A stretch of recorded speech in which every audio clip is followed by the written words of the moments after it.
Call of Duty has lost its way. I think you guys can agree with me here. I think that the last acceptable Call of Duty, in my opinion, was Black Ops Cold War, which was released in 2020. So that's an entire 4 years of honestly pretty mediocre Call of Duties. In the latest Call of Duty, Modern Warfare 3, things have honestly gone wild. There is now an $80 microtransaction in the game, which gives you something called the Beast Glove. It's a melee weapon. That's it. And it costs $80 to get. Honestly, pretty unfucking real, considering that the game itself, it costs $60. This isn't even mentioning the fact that each skin costs about $20 now or so. Sure, it comes with a weapon skin sometimes and a couple other things, but it's just not worth it.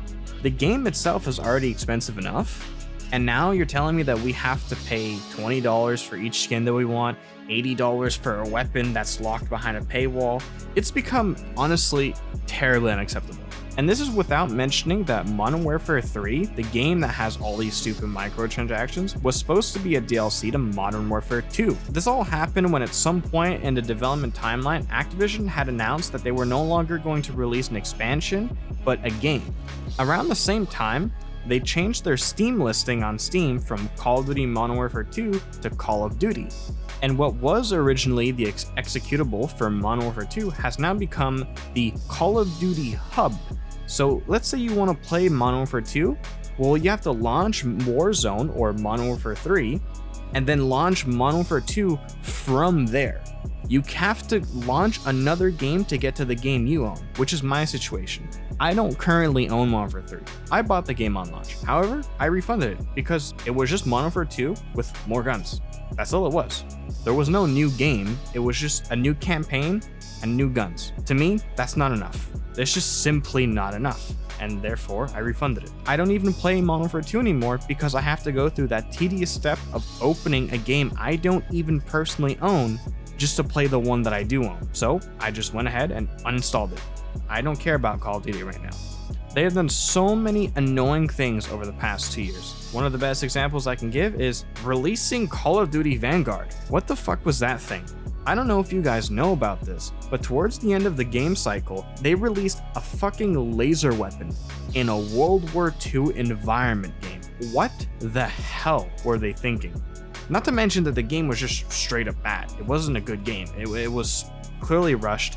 In the beta, you could see some assets for 2019, clearly indicating to us that they just kind of reskinned Modern Warfare 2019 into a World War II game and called it a day. But I feel like there's kind of a little bit of hope. The next Call of Duty slated for release is a Black Ops game. Black Ops is made by Treyarch, and Treyarch has only ever released one bad Call of Duty game, being Black Ops 4. But after releasing that game, they did go ahead and redeem themselves by releasing Cold War. Cold War was decent. It wasn't amazing, but it was decent. It brought some new things to the table, and it was a good game. I enjoyed Cold War, and that's why Treyarch is kind of giving me hope. A new Black Ops automatically means new zombies, and I'm a big fan of zombies, so that gets me quite excited for the game. Hopefully they don't fuck up, because they were the ones that made the zombie game mode in Modern Warfare 3. However, some developers have came out and said that they didn't really have a choice, and that Sledgehammer kind of forced them to make it. They've since backed out and completely abandoned the game mode and are focusing on their new Black Ops Gold 4 game. That's most likely the title at the moment. One of the main reasons for my optimism currently is apparently this game has been in a 4-year development cycle, meaning that they didn't just cook this up in the last year or two. That means that they've had people working on it since Black Ops Cold War, which would be a change for things, because normally Call of Duties are developed in about 1 or 2 years, give or take. So if they've been making this game for 4 years, there's a great chance it actually might be good. And once again, it's coming from Treyarch. They've only made one bad Call of Duty game. So considering summer is arriving at quite a quick pace, it's only a matter of time before they drop the trailer, as Call of Duty normally drops their trailers in the summer and then releases their game in the fall. Which means we're actually quite close to discovering what Black Ops Gold 4 is going to look like. But even still, we should remain cautious, as Call of Duty normally releases quite decent trailers that make the game look better than it actually is. So we're gonna have to wait till this fall to figure this one out. One of the things I definitely want to see happen for Call of Duty in the future is I want to see them drop out of their yearly game cycle. I want them to stop releasing games every year and start releasing games only every 2 years, possibly even every 3 years.